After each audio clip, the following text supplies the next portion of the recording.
The debate captain had just called my name. My first varsity debate.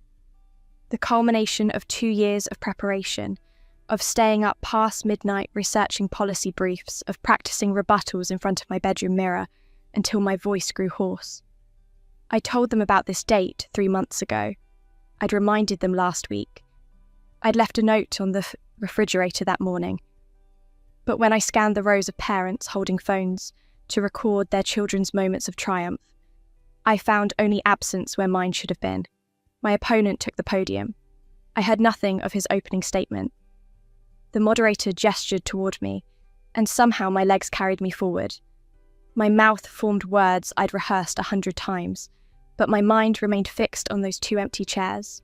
3rd row, centre left, the seats I'd imagined them in every time I practiced. I delivered my closing argument to strangers who nodded politely. When the judges announced my team had won, when my debate partner hugged me with genuine joy, when Coach Harrison said I'd performed brilliantly under pressure, I smiled with a face that felt carved from marble. My phone buzzed as I collected my materials. A text from my mother. Lily's quiz got moved to tonight. Emergency schedule change. So proud of you, though. How did it go? Lily, my younger sister. Her 7th grade history quiz had eclipsed my first varsity debate. I typed back, "We won." Nothing more. The ride home felt longer than it was. I watched the streetlights blur past the car window, each one marking the distance between expectation and reality. My father's car sat in the driveway when I arrived. Through the kitchen window, I could see them, all 3 of them, sitting around the table with ice cream sundaes celebrating. I walked through the front door holding my binder of research, my throat tight with something I couldn't name yet. "Elena!" My mother's voice carried forced enthusiasm. "Sweetheart, tell us everything. Did you win?" My father looked up from his dessert. Lily continued scrolling on her phone. "Yes," I said. "We won." "That's wonderful!" My mother moved toward me, arms outstretched for a hug I didn't want. "I'm so sorry we couldn't be there. Lily's teacher called this afternoon and said she had to take the quiz tonight or it would be marked as a 0. You understand, don't you? It was an emergency." I understood perfectly. I understood that Lily's minor quiz had somehow outweighed months of my preparation. I understood that my achievements required no witnesses, while hers demanded an audience. I understood that I had been trained through countless similar moments to swallow disappointment and call it maturity. "It's fine," I said, because that's what I always said. "I'm tired. I'm going to bed." "But it's only 8 o'clock, my father protested mildly. "Don't you want to tell us about the debate? What was your topic?" The topic. The hours I'd spent researching renewable energy policy, the statistics I'd memorized, the counter-arguments I'd prepared for every possible angle, all of it felt suddenly worthless. "Another time," I said, and climbed the stairs before they could see my face crumble. In my room, I placed the winner's certificate on my desk and stared at it until the letters blurred. This was supposed to be different. This was supposed to matter. But I had learned, over 17 years of being the responsible one, the self-sufficient one, the daughter who didn't need constant validation, that my accomplishments were expected rather than celebrated. Lily's mediocrity received parades. My excellence received nods of approval from a distance. I changed into pajamas and lay in bed, staring at the ceiling, feeling the familiar weight settle over my chest, the weight of being simultaneously visible and unseen, valued and dismissed, loved and overlooked. My phone buzzed again, a group text from my debate partner and 2 other teammates. "First win of the season. Pizza tomorrow to celebrate?" I didn't respond. Tomorrow felt impossibly far away. The tears came silently, soaking into my pillow in the darkness. Not tears of sadness exactly, tears of recognition, of finally admitting what I'd known but refused to acknowledge. I could achieve anything, and it would never be enough to make them see me the way they saw her. Sleep came in fragments. I dreamed of empty auditorium seats multiplying endlessly, of speaking to no one, of winning trophies that dissolved in my hands. The weeks that followed established a pattern I'd lived before, but now recognised with new clarity. Lily failed a math test, family meeting to discuss study strategies. I scored in the 99th percentile on the SAT. Good job, Elena, we knew you could do it. Delivered between bites of dinner. Lily made the B team for soccer, camera phone footage, social media posts, a new pair of cleats. I qualified for the state debate championship. That's great, honey. When is it? We'll try to make it. Try to make it. The state championship came 6 weeks later. I'd prepared exhaustively, advancing through 3 preliminary rounds with surgical precision. My arguments dismantled opponents' positions with evidence they couldn't refute. I felt powerful in those moments, standing behind the podium, commanding attention through logic and rhetoric alone. The final round matched me against a senior from the top-ranked team in the state. The room filled with college recruiters, debate coaches, and families. I scanned the audience during setup, a habit I'd developed, looking for the faces that never appeared. Empty seats, again. This time I felt nothing. Not disappointment, not surprise, just a cold, hollow acceptance. I won. The judge's decision was unanimous. They handed me a trophy, 18 inches of engraved crystal and gold-plated metal, substantial enough to require both hands to hold properly. Coach Harrison embraced me, tears in his eyes, saying I'd just guaranteed myself scholarship offers from at least a dozen universities. I smiled for the photographs. I accepted congratulations from strangers who understood what I'd accomplished. I loaded the trophy into my debate partner's car because I'd taken an Uber to the venue, knowing my family wouldn't be there to drive me. The Uber driver who took me home asked about the trophy. Big win today? State championship, I said flatly. That's incredible. Your parents must be so proud. I looked out the window. Yes, I said. They must be. The house was lit up when I arrived. Friday night, family movie night.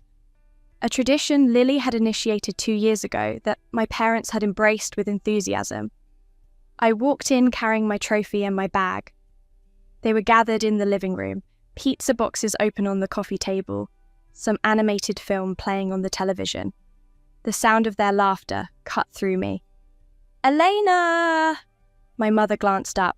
Oh, you're home! How did it go? I stood in the doorway, holding my trophy. I won state championship. That's wonderful! She looked back at the television. Come sit down. You haven't missed much of the movie. I looked at my father. He nodded, smiled. Great job, kiddo. We'll talk about it tomorrow, okay? This is almost over. Lily didn't look away from the screen. I carried my trophy upstairs and placed it on my shelf, next to the 3 smaller ones from earlier competitions. The weight of it, the significance of it, meant nothing if no one cared to acknowledge it. I lay in bed that night, the sounds of their laughter drifting through my door, and felt something inside me break. Not dramatically, not with tears or rage, just a quiet, fundamental fracture, the final crack in a structure that had been weakening for years.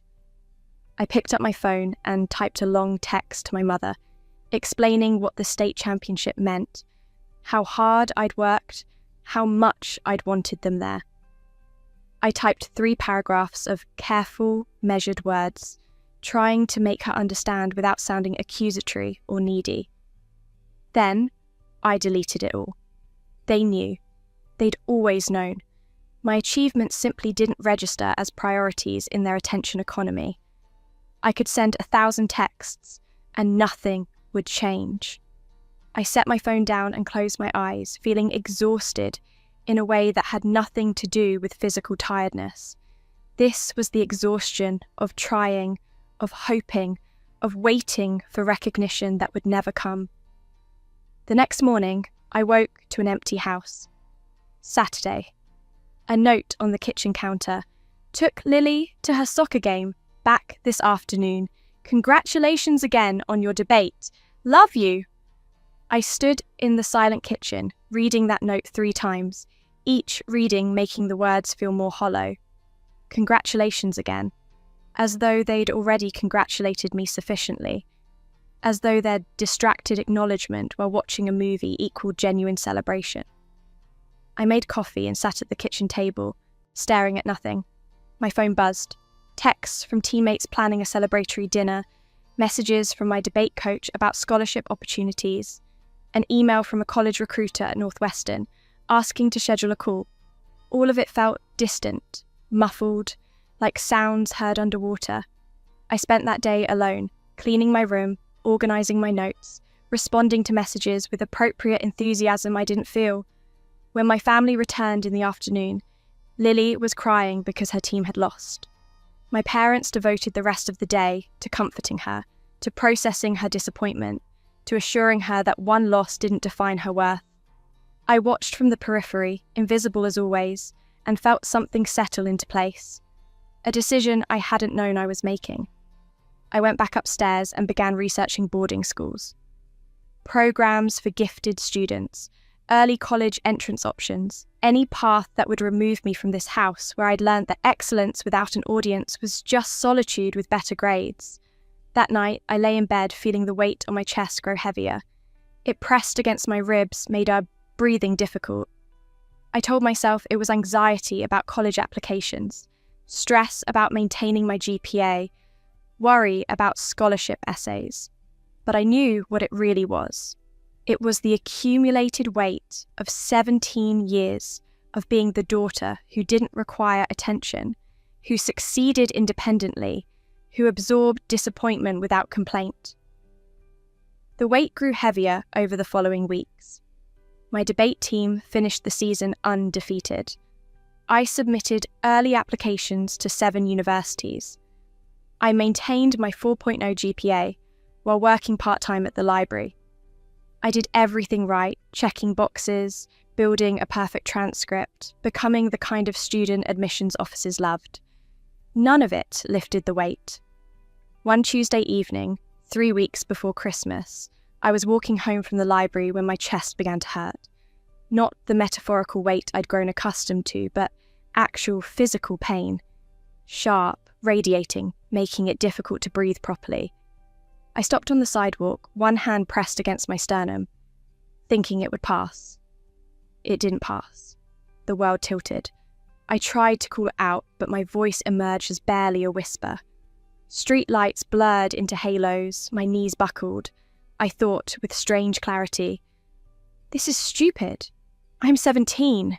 This doesn't happen to 17-year-olds. But it was happening.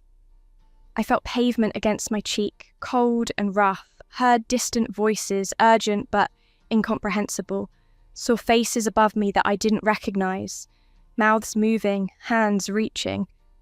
And then, I felt nothing at all. The absence of feeling was almost peaceful. No more weight, no more trying, no more hoping for recognition that would never come. Just quiet. Endless dark, like falling asleep after staying awake too long. I existed in that darkness for what felt like both an instant and eternity, consciousness without form, thought without sensation. And then I opened my eyes. I was in my bedroom. Morning light filtered through curtains I recognised. My alarm clock read 6:47 a.m. The date display showed a number that made no sense. September 15th. 4 years earlier. I sat up slowly, my mind clear despite the impossibility of what I was seeing. I looked down at my hands, younger, smaller, the scar from burning them on the oven when I was 15 not yet present. I touched my face, felt the softer contours of a 13-year-old's features. This wasn't a dream. Dreams didn't feel this solid, this precise. I had somehow returned, given another chance, woken up in my own past with every memory of the future intact. I stood and walked to my mirror. 8th grade, Elena stared back at me.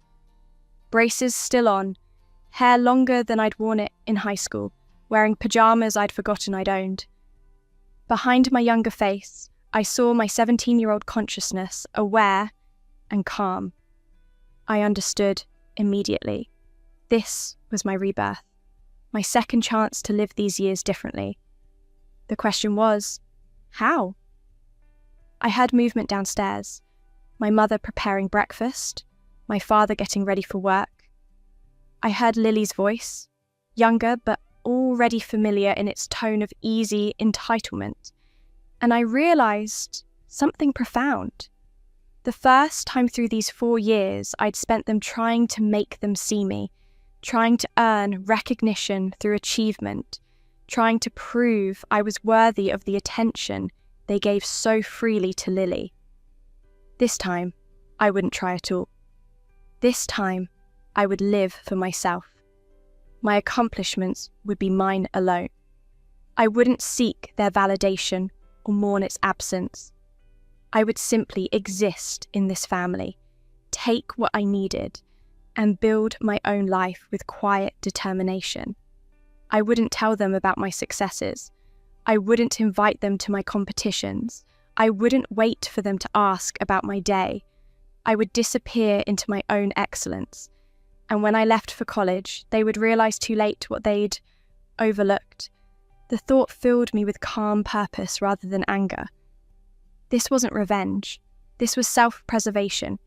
This was choosing my own peace over their perpetual disappointment. I got dressed for school, moving through familiar morning routines with new awareness. I went downstairs where my family gathered for breakfast. "Morning, Eleanor," my mother said absently, focused on packing Lily's lunch. "Morning," I said, pouring cereal. My father looked up from his newspaper. "Big day at school?" In my first life, I would have told him about the history presentation I'd spent a week preparing. I would have hoped he'd ask about it later, hoped he'd remember, hoped for acknowledgement that never came. "Just regular classes," I said now, and watched something flicker across his face. Surprise, maybe, at my brevity. Lily chatted about her upcoming class field trip to the science centre. My parents engaged, enthusiastically, asking questions, making plans to chaperone. I ate my cereal in silence, observing them with detached clarity. This was my family. I loved them, but I no longer needed them to love me correctly. I would stop expecting what they couldn't give. The school day unfolded with strange familiarity. I knew what my teachers would say before they spoke. I knew which assignments were coming, which tests would be difficult, which social dynamics would play out in the cafeteria. Armed with 4 years of future knowledge, I moved through the day with quiet confidence. In English class, Mrs. Patterson announced the debate team tryouts. For those interested in developing public speaking and critical thinking skills, she said, "Tryouts are next week. It's a wonderful opportunity." In my first life, I'd signed up immediately, eager and nervous, hoping to find something I could excel at. This time, I already knew I'd make the team. I already knew I'd win that first varsity debate 3 years from now. But I also knew no one from my family would be there to watch. I signed up anyway, but with different intentions. Not to make them proud, just to challenge myself, to develop skills that would serve my future self. The weeks progressed.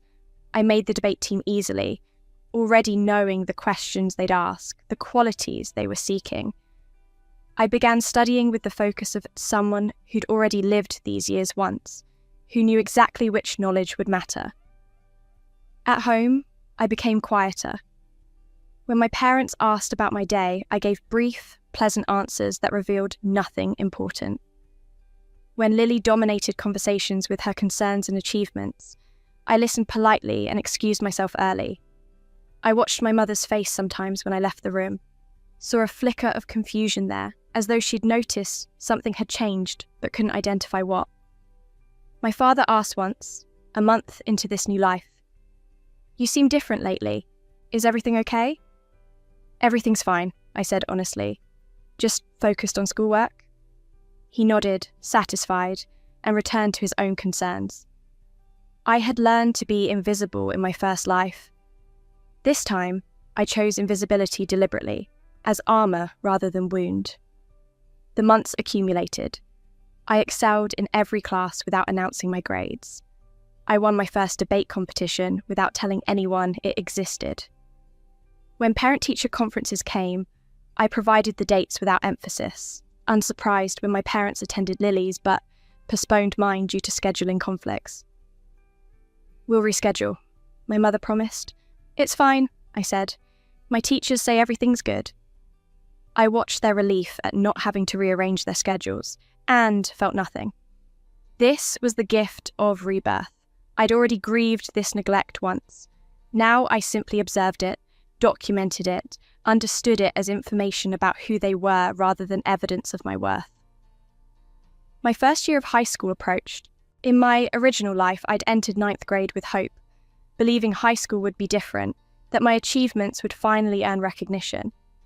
This time, I entered with no such illusions. I joined the varsity debate team as a freshman, an unusual honour.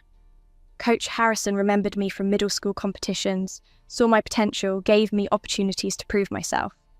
At home, I mentioned none of it. "How's school?" my mother would ask over dinner. "Good," I'd say, "the classes are fine." Lily would then launch into detailed accounts of her own school dramas, and my parents would engage fully, asking follow-up questions, offering advice, investing attention. I would finish eating and excuse myself to study. Sophomore year brought the first varsity debate I'd won in my previous life, the one they'd missed for Lily's quiz. As the date approached, I felt curious about how I'd handle it this time. 3 months before the competition, my mother asked at dinner, "Anything coming up we should know about?" In my first life, I'd told them about the debate then, initiated the long countdown of reminders that had ultimately failed to secure their attendance. "Nothing important," I said now. I watched my father nod and return to his meal. I watched my mother smile, pleased that I required so little attention. The night of the debate arrived.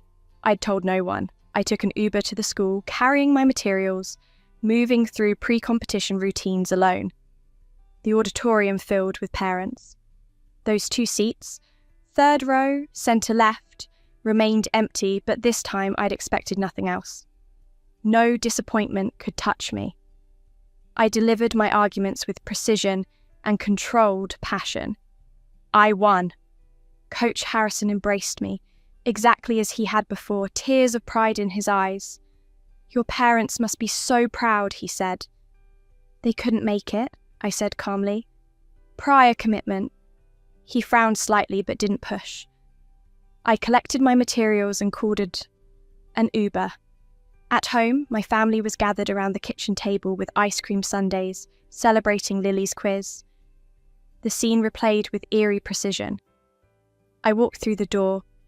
"Elena!" My mother looked up. "How was your evening?" Not, "How was your debate?" Not, "Did you win?" Just a generic question about my evening, because I'd never told them about the debate. "Fine," I said. "I'm tired. Going to bed." I climbed the stairs, and this time I felt no tears, no collapse, no grief. Just calm satisfaction. I had protected myself from their neglect by never offering them the opportunity to disappoint me. In my room, I placed the winner's certificate in my desk drawer and closed it. The next morning, I came downstairs to find my mother making pancakes. "Special breakfast for Lily's quiz success," she announced cheerfully. I poured myself cereal and ate in silence. My father looked at me oddly. "You sure everything's okay, Eleanor? You've been pretty quiet lately." "Everything's great," I said, just focused on my own things. "What things?" my mother asked, serving Lily an extra pancake. "Just school," I said vaguely. I watched them accept this non-answer, watched them turn their attention back to Lily, and felt the beautiful emptiness of expectations released. The pattern continued through the years. Every achievement from my first life, I repeated in silence. Every award, every recognition Every success, I experienced them privately, told no one at home, built a secret resume of excellence they'd never witness. Junior year brought the state championship debate. This time, I didn't scan the audience looking for them. I knew they wouldn't be there because I'd never mentioned the competition existed. I won with the same unanimous decision. I accepted the trophy with genuine smile for those who'd shown up to support me. My coach, my teammates, their families who'd adopted me, a one of their own. I took an Uber home, carrying my trophy. Friday night, family movie night. I walked in during the film just as before, but this time I didn't announce my victory. I simply said, "I'm home," and headed upstairs. "How was your day?" my mother called after me. "Fine," I said, and closed my bedroom door. I placed the trophy on my shelf, my fourth one now, all earned in silence, all unseen by the people who'd raised me. I lay in bed and felt something close to peace. In my first life, that night had broken something in me. This time, I'd already been broken and rebuilt. The trophy meant something because I'd earned it for myself, not for their approval. Senior year began. College applications loomed. One evening in early October, my mother cornered me in the kitchen. "Elena, we need to talk about college planning. Where are you thinking of applying?" I'd been waiting for this conversation. In my first life, I'd shared my entire list, detailed explanations of each school's debate program, scholarship opportunities, academic strengths. I'd hoped they'd be impressed, invested, involved. "I'm handling it," I said now. "I've got everything under control." "But we should discuss it as a family," she pressed. "This is a big decision." "I've already submitted early applications," I said calmly. "I'll let you know when I hear back." I watched her face register surprise, then something like hurt. She'd wanted to be involved, but only on her terms, only when it was convenient. "You didn't tell us you were applying early," my father said from the doorway. "You didn't ask?" I said simply. Not accusatory, just factual. The silence that followed felt heavy with unspoken tensions. "Well," my mother said finally, "I'm sure you've made good choices. You've always been very independent."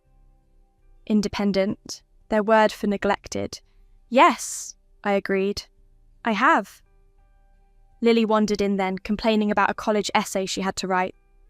She was a freshman now, already stressing about applications 3 years away. My parents shifted their attention to her immediately, helping her brainstorm ideas, offering encouragement and structure. I left the room. They didn't notice. In December, acceptance letters began arriving. Northwestern, full academic scholarship, special recognition for debate achievements. Yale, accepted with generous financial aid. Stanford, admitted early action with departmental honours. 7 acceptances total. Full rides to 4 of them.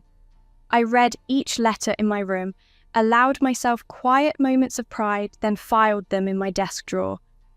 At dinner that night, my mother asked, "Any word from colleges yet?" "Some," I said.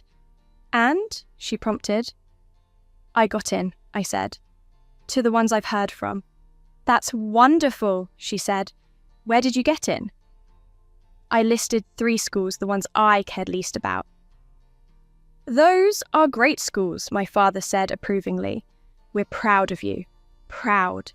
The word felt meaningless after years of absence. "Thanks," I said. "May I be excused?" They let me go, returned to discussing Lily's high school classes, and I understood with crystalline clarity that nothing had changed. They were proud in the abstract, pleased by my success the way one might be pleased by a neighbour's garden, admired from a distance, requiring no personal investment. I spent Christmas break organising my college choices, researching housing options, planning my escape. My parents asked occasional questions, which I answered minimally. They seemed relieved I was handling everything independently, not realising I was handling it alone because they'd never offered to help. In January, I made my final college decision, Northwestern, for their exceptional debate program and the scholarship that meant I'd owe them nothing financially. I'd be completely free. I accepted the offer without discussing it with my family first. When the paperwork came, I signed everything myself. One evening in late January, I came home to find my parents waiting in the living room with serious expressions. "Eleanor, sit down," my father said. "We need to talk." I sat, curious what had finally prompted this attention. "We're concerned about you," my mother began. "You've been so distant lately. Since middle school, really. You don't share anything with us anymore." I looked at them calmly, these people who'd raised me, who loved me in their limited way, who'd never understood what they had done. "What would you like me to share?" I asked. "Everything," my mother said. "Your life, your achievements, your college plans. We feel like we don't know you anymore." The irony was profound. They'd never known me. They had never asked the right questions, never been present for the moments that mattered, never noticed I'd stopped inviting them into my life. "I won state championship in debate," I said quietly. "Sophomore year. I have 4 trophies in my room. I got accepted to 7 universities, 4 with full scholarships. I'm going to Northwestern in the fall." I watched their faces process this information. Shock, confusion, something that might have been shame. "Why didn't you tell us?" my father asked. This was the question I'd been waiting for. The question that would determine whether they'd learned anything, whether this rebirth had been worth it. "I did," I said simply. "The first time. You weren't listening." My mother's face crumpled. "What do you mean, the first time?" But I didn't explain. Some truths that couldn't be shared. Some knowledge had to remain mine alone. "I mean, I stopped trying to make you see me," I said instead. "I realized your attention was a limited resource, and I wasn't going to compete for it anymore." "That's not fair," my mother protested. "We've always been here for you." "You've been physically present," I agreed. "But here? Actually, here? No." The silence stretched. Lily appeared in the doorway, sensing tension, but I held up a hand and she retreated. "I'm not angry," I continued and realized it was true. "I was, once, but now I'm just separate. I've learned to need you less. It's probably healthier this way." "Eleanor," my father said, his voice rough. "If we did something wrong—" "It's not about wrong," I interrupted gently. "It's about priorities. You had yours. I learned to have mine. That's all." I stood to leave, but my mother caught my wrist. "Please," she whispered, "tell us about the trophies. Tell us about the debate. Tell us everything we missed." I looked at her hand on my wrist, then at her face, actually seeing me maybe for the first time in years. And I felt the decision crystallize. I could tell them everything, relive every moment, explain every accomplishment they'd overlooked. I could make them understand what they'd missed, make them feel the weight of their neglect. Or I could let it go, let them carry their own regret, move forward into my future unburdened by their past. "Another time," I said, the same words I'd spoken 4 years ago after that first debate. "I'm tired." I pulled my wrist gently from her grip and went upstairs. In my room, I looked at my 4 trophies lined up on the shelf. The state championship one, 18 inches of crystal and gold, caught the light from my desk lamp. I picked it up, felt its weight in my hands. This trophy represented everything. The work, the excellence, the victory, the silence that followed, the emptiness where celebration should have been. But it also represented my choice, my power, my ability to define my own worth independent of their recognition. I placed it back on the shelf, centered among the others. My phone buzzed. A text from Coach Harrison. "Northwestern debate team coach just reached out. They're excited to have you. You're going to do amazing things, Elena. I smiled and responded, "Thank you for everything. You believed in me when it mattered." Another text came through, this one from my debate partner. "Going to miss you next year, but you're going to kill it at Northwestern. Promise you'll come back and visit?" "Promise," I typed back. These people, my coach, my teammates, the community I'd built outside my family, they had witnessed my journey. They had celebrated my victories. They had seen me. That was enough. I heard footsteps on the stairs, then a soft knock on my door. "Eleanor?" My mother's voice, tentative. "Can I come in?" I considered saying no, but the rebirth had taught me something unexpected. Not just how to protect myself, but how to choose grace when possible. "Okay," I said. She entered, her eyes immediately finding the trophies. She walked to them slowly, reached out to touch the state championship one as if it might disappear. "You really won this," she said softly. "State champion." "Yes." "And we weren't there." "No." She turned to face me, tears streaming. "I'm so sorry, Eleanor. I don't know how we missed so much. I don't know how we let this happen." I sat on my bed, watching her cry, feeling neither satisfaction nor pain, just acceptance. "You prioritize differently," I said. "It happens." "It shouldn't have happened," she said fiercely. "You're our daughter. You deserved better." "Maybe," I agreed. "But I learned to be strong without you. That's worth something too."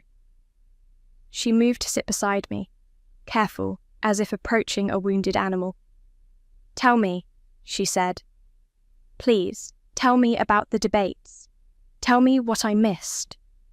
And here was the final choice, the ultimate decision of this rebirth. I could tell her everything, watch her feel the full weight of her absence, make her suffer through detailed accounts of every moment she'd missed. I could make her understand exactly what she'd lost. Or I could protect us both, give her enough to acknowledge the past, but not enough to drown in it.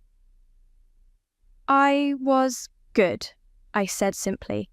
"Really good. I learned to argue, to research, to think critically. I learned to stand in front of people and command their attention. I learned to win." "I wish I'd seen it," she whispered. "I wish you'd been there," I said honestly. "The first time." She caught the phrase. "The first time?" I smiled slightly. "Just an expression." We sat in silence for a moment. Then she asked, "Can we come to your graduation?" The question surprised me. High school graduation, still months away, but already she was asking permission, already trying to ensure she wouldn't miss this moment. "Yes," I said, "you can come to graduation. And when you leave for Northwestern, can we help you move in?" "If you want to." She reached for my hand, held it carefully. "I know we can't go back and fix what we missed, but can we try to do better going forward?" This was the question that mattered.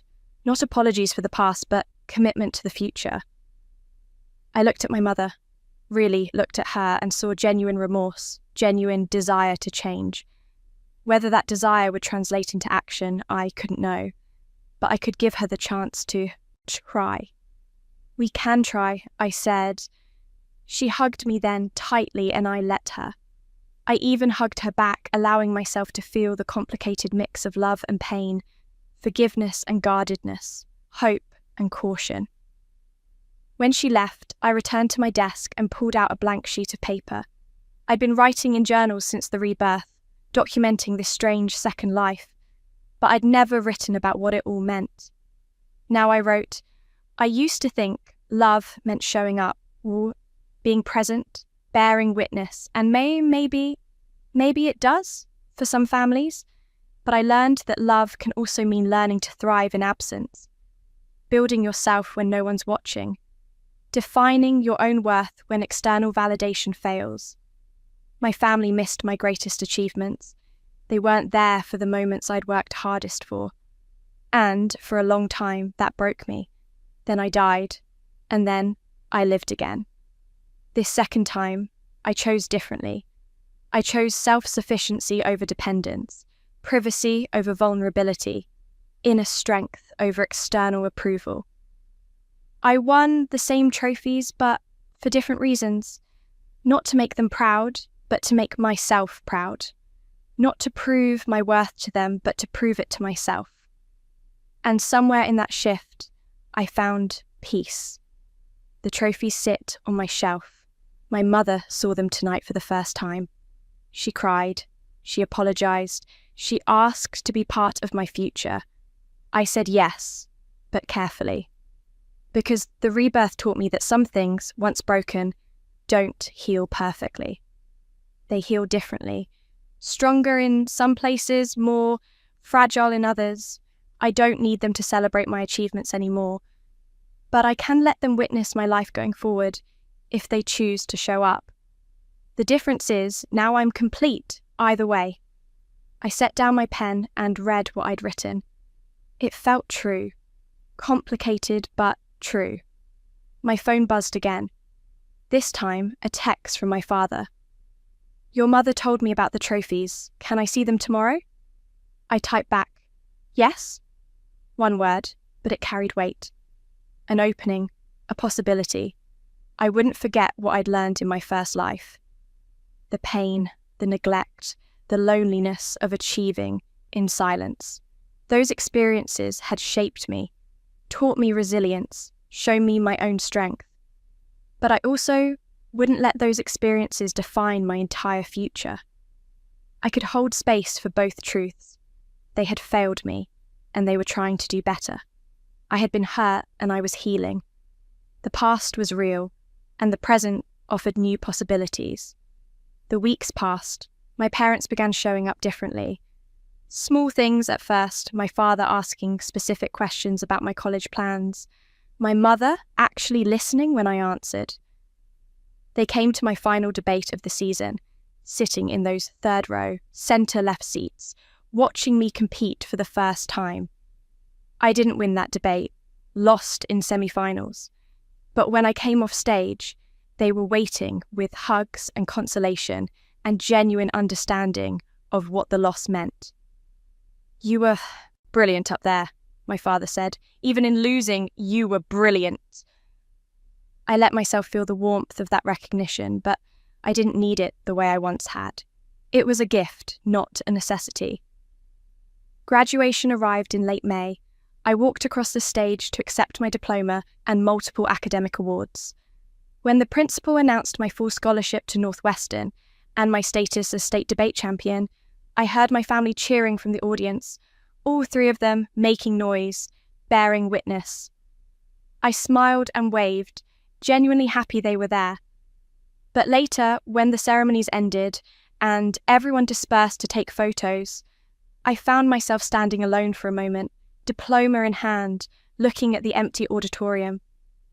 I thought about the girl I'd been in my first life, the one who'd died on a sidewalk, heartbroken in more ways than one, never quite understanding her own worth. I thought about the girl I'd become in this rebirth, the one who'd learned to need less, achieve independently, define herself by her own standards. Both versions were real. Both versions were me. "Elena!" My mother's voice cut through my reverie. "Come on, we want pictures!" I turned to see them waiting. My mother, my father, even Lily, who'd actually put down her phone to be present for this moment. I walked toward them, and in that walk I felt the full arc of my journey. The pain that had killed me. The rebirth that had saved me. The choices that had rebuilt me. The forgiveness that was healing me. My mother pulled me into a hug, then held me at arm's length. "I'm so proud of you," she said. "I know I haven't said it enough, but I am. Everything you've accomplished." "I know," I interrupted gently. "Thank you." We took photos. My father insisted on one with just me and my diploma. Lily surprised me by asking for a sister photo, just the two of us. As we posed together, Lily leaned close and whispered, "I always knew you were amazing, even when they didn't notice." I looked at her, really looked at her, and saw something I'd missed before. She'd been aware. She'd seen the disparity. She'd witnessed my neglect even as she benefited from their attention. "Thank you," I whispered back. We smiled for the camera, and something shifted between us. An understanding. A bridge. The summer before college passed quickly. My parents helped me shop for dorm supplies, asked questions about my classes, made efforts to understand my world. It wasn't perfect. Sometimes they still prioritized Lily's minor concerns over my major decisions. Sometimes they forgot to ask about my plans. But they were trying, and I was allowing them to try. In August, they drove me to Northwestern. We loaded boxes into my dorm room, met my roommate, toured the campus. When it came time for them to leave, my mother cried. "I'm going to miss you so much," she said. "Call us often." "I will," I promised. My father hugged me tightly. "Make us proud," he said. "I'll make myself proud," I corrected gently. "That's what matters." He pulled back, looking surprised, then smiled. "You're right. Make yourself proud. We'll just be lucky to witness it." They left. I stood in my empty dorm room, surrounded by boxes, beginning my new life. I unpacked, slowly, methodically, set up my desk, made my bed, arranged my books. On the top shelf of my bookcase, I placed my 4 debate trophies, lined up in chronological order. The state championship one stood tallest, catching the afternoon light streaming through my window. I stood back and looked at them. These symbols of everything I'd overcome, everything I'd achieved, everything I'd learned. They represented my first life, where I'd sought validation that never came. They represented my rebirth, where I'd learned to validate myself. They represented my future, where I'd carry both lessons forward. My phone buzzed, a text from my mother. "Already missing you, so proud of everything you've accomplished. Thank you for giving us another chance." Another chance. She didn't know how true those words were. I smiled and typed back, "Thank you for taking it." I set my phone down and walked to my window. The campus stretched out before me, new buildings, new paths, new possibilities. A place where no one knew my history, where I could be exactly who I'd become without explanation or context. A place where I could thrive, not despite my past, but because of it. I had died once from the weight of seeking recognition from people who couldn't see me. I had been reborn into the same circumstances, but with different eyes. I had learned to achieve in silence, to define my own worth, to need them less. And in learning to need them less, I'd somehow made space for them to show up differently. The irony wasn't lost on me. I'd spent my second life hiding my achievements from them, protecting myself from their neglect. And in doing so, I'd finally become visible. Not because my achievements demanded their attention, they'd always been achievement worthy, but because I'd stopped making my worth dependent on their recognition. I had changed, and in changing, I'd created space for them to change too. The evening sun cast long shadows across my room. I turned from the window and looked once more at my trophies. Tomorrow, I'd start classes. I'd join the debate team. I'd begin building new relationships, pursuing new goals, writing new chapters.